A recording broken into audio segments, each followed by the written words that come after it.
Kenapa lu ngambil di IB Kosgoro? Kampusnya unik sih. Unik. Pertama, kampusnya aja terang ya kan, apalagi masa depan. Ih, sedap. Editor, pala gue gede gak nih? Enggak, jangan gitu dong.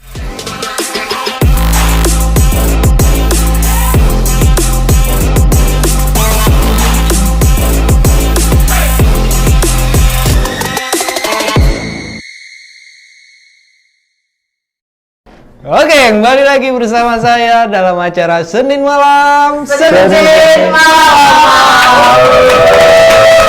Mantap. Pada episode kali ini kita kedatangan tamu yang sangat spesial begitu. Ini termasuk mahasiswa ilmu komunikasi juga ini dari IB Kosgoro 1957. Dia namanya Revana Arya Wijoyo. Halo guys. Revana ini salah satu atlet juga dia, atlet yang sangat berprestasi. Saking banyak prestasinya ini, kita sudah mengumpulkan semua prestasi-prestasinya sampai nggak muat satu lembar ini. Alah. Kita sebutkan salah satunya ya. Apa itu? Revana yaitu medali silver pada Southeast Asia Open 2022 di Kuala Lumpur, Malaysia. Berasa di absen. Top 10 ranking of the world Thailand Open Grand Prix 2022 Rangsit University Bangkok, Thailand. Aduh. Silver medal kejuaraan nasional 2022 di Yogyakarta. Lalu medali emas di PON ke-20 di Papua. Double silver Indonesia International Open 2023 kategori medium heavyweight and absolute blue belt division. Wow. Saking kerennya saya sampai ngos-ngosan ini. Capek juga denger efek. Capek kan? Di absen gue.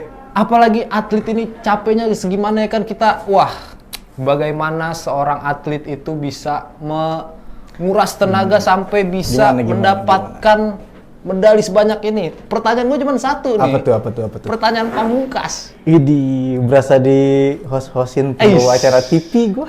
Iya, pertanyaan apa lu mau tahu? Apaan? Lu kan atlet berprestasi, kenapa Iya. masih kuliah ya kan? Tapi itu jawabnya nanti dulu. Pertanyaan pamungkas nanti Gue dulu. udah banget tuh. Gue udah banget. Nanti dulu. Sabar, ya Oke. jatuh. Lu kan atlet ya? Iya. Lu gimana sih waktu bisa berprestasi kayak gini tuh lu kayak gimana dulunya nih? Awal-awal berkecimpung di dunia peratletan jiu-jitsu ya kan? Gimana tuh? Jadi Boleh awalnya ceritain. itu ketika gue lulus SMA, gue cuma pengen daftar tentara lewat jalur prestasi di bela diri. Jadi di tentara tuh angkatan darat di link, pokoknya gue waktu itu daftar lewat link, ada di situ tertera prestasi lewat bela diri. Gue bilang ke bokap gue, ya kalau emang kayak gini udah latihan aja deh dulu daripada daftar dulu, terus malah nggak masuk, mending coba cari prestasi di bidang non akademiknya dulu. Karena gue memang di bidang akademik agak kurang. Gitu, jadi gue coba di bidang non akademik. Terus udahlah, karena lingkungan bokap juga di orang bela diri, lingkungan bela diri, gue disuruh latihan dulu, latihan. Terus gue disuruh tanding. Ya, awal-awal pasti kalah, yang namanya orang pemula. Terus baru kenal dunia itu, suka nggak suka, terus kita kan harus kayak adaptasi ya. Adaptasinya tuh agak lama, jadi gue harus adaptasi dulu. Coba berteman dengan orang baru, komunikasi sini sana, terus coba bertanding. Yang berat sih bertanding di pertandingan pertama sih. Itu berat banget tuh. Yang pertama biasanya emang suka ini ya. Pertama biasanya masih kaku gitu, kayak kaku. malam pertama atau gimana gitu ya kan. Grogi-grogi itu. Grogi-grogi. Pas dipanggil gue kepikiran, nggak dipanggil kepikiran. Waduh, Gue sampai terus? nahan berak. Ya. Ngapa nahan berak? Keluarin aja di WC tapi. Nggak bisa. Oh, nggak bisa. Nggak bisa. Oh, karena ini lagi tanding karena ya? panik. Oh, karena panik. Karena panik. Biasanya kan kalau orang panik itu pasti kalau nggak dia kebelet BAB, kebelet kencing atau nggak bisa keluar dua-duanya, ketahan dua-duanya, panik. Padahal mah dijongkokin bisa keluar. Cuman Tapi, panik aja. Waktu lu panik gitu, lu itu posisi belum bertanding kan? Belum, masih jauh. Oh, masih jauh. Itu masih awal-awal tuh. Awal-awal tuh gue pertama tanding di Jakarta tuh, Nah. kejuaraan Jakarta apa gitu, gue lupa. Jakarta Open kali, bukan? Bukan, Oh, kirain dia Jakarta kejuaraan daerah aja sih. Terus? Cuman banyak yang datang, jadi gue salah satu atlet pemula yang tanding di sana. Ya pengalaman gue kayak gitu, panik. Terus sebelum masuk matras atau enggak pas lagi dipanggil ke mana? Dipanggil Ring. panitia, Oh, ya ring atau panitia. matras lah namanya. Oh, matras. Itu gue pasti deg-degan, suruh nyari sabuk sudut. Kita kan ada sudut merah dan biru nih. Iya. Kebetulan kalau nggak salah gue waktu itu di sudut biru. Terus? Nah terus gue pakai sabuk biru, gue udah gregetan di situ. Gregetan bukan karena pengen ini ya tandingnya ya, panik, takut, keringet dingin gitu, deg-degan aja bawaannya. Terus? Nah dari situ gue kayak udahlah pas tanding pasrah aja, coba kalah juga. Ya namanya pemula ya kan waktu itu. Masih pertama. Masih belajar. Kaget. Tapi setelah itu lu belajar terus ya kan, berlatih terus sampai akhirnya mendapatkan juara. Iya. Pertama kali juara itu setelah berapa lama lu bertanding? Juara itu gue mulai latihan dari pertama lulus SMA 2017. Gue terhitung salah satu yang paling cepet juga sih dari antara yang lain. 2017 berjalan dengan waktu, latihan tanding. 2018 kan ada event Asian Games tuh. Iya. Nah gue di situ nggak sengaja ikut seleksinya. Jadi seleksinya tuh kayak event internasional juga. Gue udah coba aja tanding, nggak berharap apa-apa kan. Yang penting gue coba deh tanding internasional. Gimana sih lawannya, rasa bule gitu kan. Nah terus? Ternyata gue itu di sana tuh dapat medali perunggu. Perunggu berarti Tapi perunggu juara. yang juara bersama yang keempat ya. Terus? Beruntung sih hitungannya, cuman nggak tahu kenapa setelah beberapa bulan pertandingan itu, gue ada surat masuk email. Surat masuk apa Suruh tuh? ikut pelatihan buat pelatnas Asian Games 2018. Asian Games. Iya. Yang Asian Games 2018 itu udah mulai dapet juara perunggu berarti ya? Iya, mulai dari situ. Mulai lu Dari terpacu. mulai gua nyoba pertandingan, terus ujungnya kok ada email masuk nih dari pengurus Jiu-Jitsu yang ada di Indonesia gitu. Awalnya coba-coba, Akhirnya? akhirnya kecemplung beneran, basah, susah keluarnya udah. Terus 2018 juara lagi yang PON ya? 2018 Enggak, masih. belum PON kan 2021. PON 2021 ya? Oh masih banyak prestasi Iya, lagi yang ada ditorehkan dah itu. beberapa medali dah. Nah, sedangkan lu, berarti lu mulai awal banget itu 2000 berapa tuh? Sebenarnya mulai dari kecil, dari kelas 3 SD. 3 SD udah mulai Itu udah mulai coba latihan bareng tuh. Dulu kan bokap ngajar juga di tempat security gitu kan.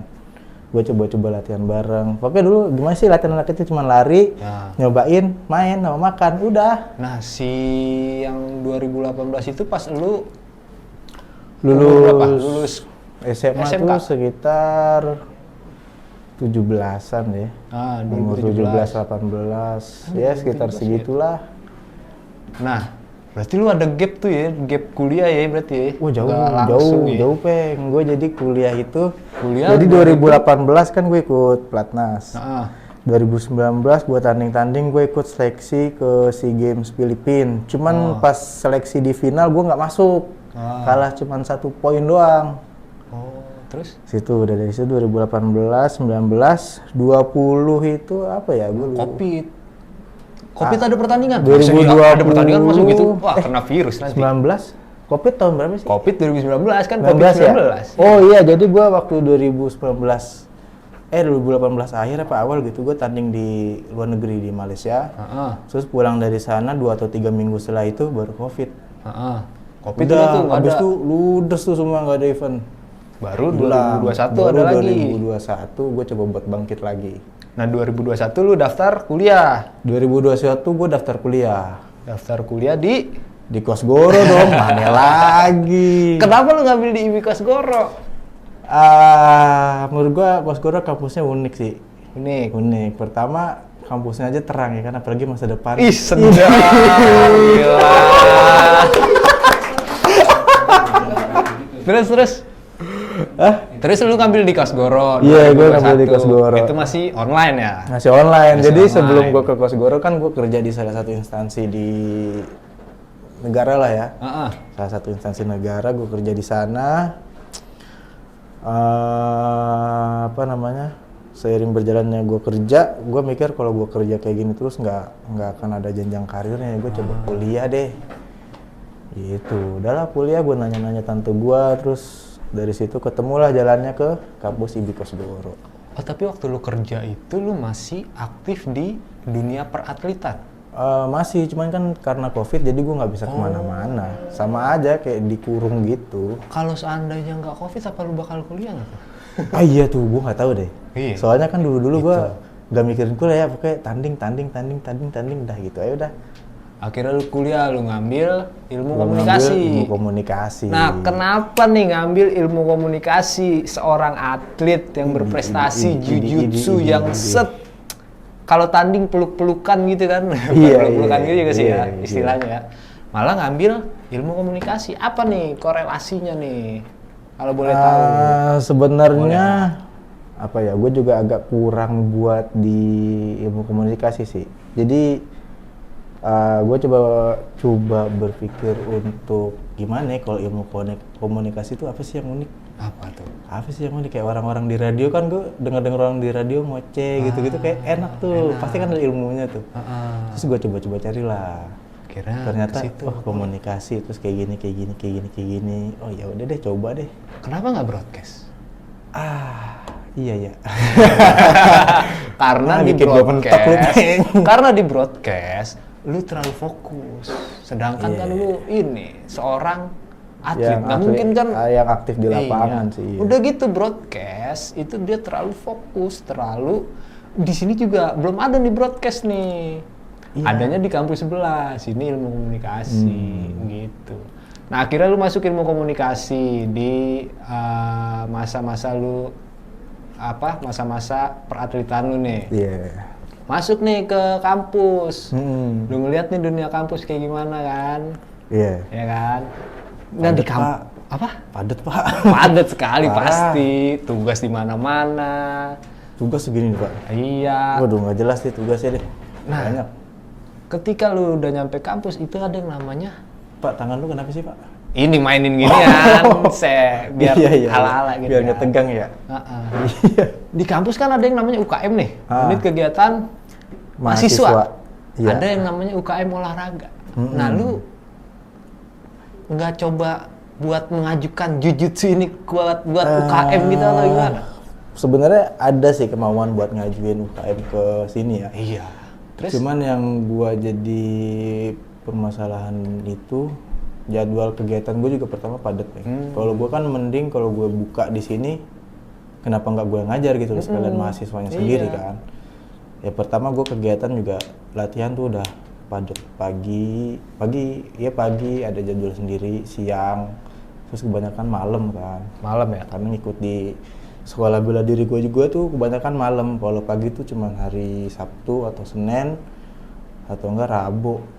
Tapi udah ada omongan ke Pamisnan sebagai kaprodi kita, sebagai kaprodi ilmu komunikasi buat ngajuin kayak gitu-gitu. Udah ada omongan? Belum? Niatan sih waktu itu udah coba ngobrol, tapi gua rasa sih kayaknya pending dulu aja deh. Soalnya kalau gua ngikut juga bentrok juga kan. Dan gua selain di dunia atlet kan gua juga freelance ngajar privat di gym ya? Gym, gue jadi personal trainer juga di sana, terus gue buka privat di kelas bela diri juga. Kelasnya ya tentu aja jiu-jitsu ya, nggak yang lain gitu. Tapi kalau lu ngelihat dari pandangan lu sendiri, menurut lu di kampus ini kalau seandainya buka jujutsu UKM olahraganya nih, gimana nih? Oke nggak? Oke aja sih. Wah, karena menurut gue di Kosgoro ini kan untuk seni bela diri selain silat juga, atau silat atau karate mungkin udah ada ya, setahu gue sih ada yang silat juga, ada yang karate juga, tapi nggak tahu ya buka UKM atau enggak. Jiu-jitsu ini memang sebagai regenerasi Revan nanti. Iya sih, cuman dia butuh ruang khusus kayak gini lah. Oh, dia paling butuh ini ya, matras ditaruh di luar gitu. Lapangan gitu bisa? Bisa aja, cuman anak-anak mau apa kagak gitu. Malu apa enggak. Terus yang harus dikasih tahu kan pasti namanya bela diri jiu-jitsu ini pasti yang nggak jauh namanya body contact antar satu dengan yang lainnya, itu pasti tuh. Kalau kita latihan mandiri kayak teknik kosong gitu, kayak silat kan gerak indah. Nah itu jujitsu ada, cuman bukan di bidang guanya. Kalau gue fokus di sport internasionalnya gitu, bela diri sportnya. Gitu. Terakhir nih, suka duka lu sebagai atlet jujutsu yang aktif, sebagai atlet, sebagai mahasiswa juga, sebagai personal trainer, apa tuh suka dukanya? Pertama pasti waktu ada yang bentrok, ada yang enggak ya. Karena kan kita harus nyesuaiin jadwal kuliah, jadwal latihan, dan jadwal ngajar. Terus yang kedua, cedera sih pasti, yang dari latihan cedera. Cedera tuh hal-hal yang mungkin nggak disengaja, cuman akibatnya ada yang fatal, ada yang enggak. Minimal sih, agak serem juga ya ngomongnya. Pakai nggak nih minimal cederanya? Boleh nanti kalau Boleh, misalnya seandainya nggak lolos editor tinggal di tit gitu. Oh iya gitu. Ya paling nggak kalau di jujitsu lu bisa dislokasi tulang. Apa tuh dislokasi? Jadi Lokasi? tulang kan punya sambungan gini kan, kayak di bahu lah. Ada sendi-sendinya kan, itu biasanya sendi suka putus gitu. Wah, berbahaya sekali ya. Iya. Udah itu aja, cukup. Ya cukup kayaknya itu aja deh. Yang lain-lainnya kayaknya terlalu ekstrim. Sukanya dong, yang lebih sukanya. Yang lebih sukanya gue bisa melampiaskan sesuatu hal yang gue, misalnya gue kesel sama orang lain, terus gue lampiaskan di latihan. Ngeri juga ya. Dan itu pengaruh nggak pengaruh, biasanya dia menghasilkan hal yang baik dan yang nggak baik gitu aja. Kalau yang baiknya mungkin gue punya strength, gue punya teknik bisa lebih maju. Kalau yang kurang baiknya ya kalau kita nggak kontrol dari diri kita sendiri, orang lain bisa cedera. Namanya latihan kan nggak boleh cedera gitu. Baiklah, oke. Kita terbatas oleh waktu. Terbatas oleh waktu. Jadi untuk episode kali ini kita akhiri sampai di sini saja. Mungkin untuk episode selanjutnya bisa ditunggu oleh kalian di channel YouTube kita atau di channel Instagram kita. Kan channel Instagram ya? Kita bikin aja kali ya. Bukan dong, Instagram bukan channel. Akun Instagram kita. Iya, akun. Jadi buat teman-teman yang mau minta editor, pala gue gede nggak nih? Enggak, jangan gitu dong. Sulit nih editor kita nih, editor PPK. Sulit. Jangan bikin pekerjaan rumah dong. Oh iya. Jadi buat teman-teman yang sedang kuliah sambil bekerja, lalu ada menyalurkan hobi juga, tetap semangat. Tetap semangat, tetap bersama-sama dengan semangat itu agar bisa sukses dan mencapai prestasi. Itu yang penting. Sekian dari saya dalam acara Senin Malam. Senin malam-malam. Thank you Bang Ipeng.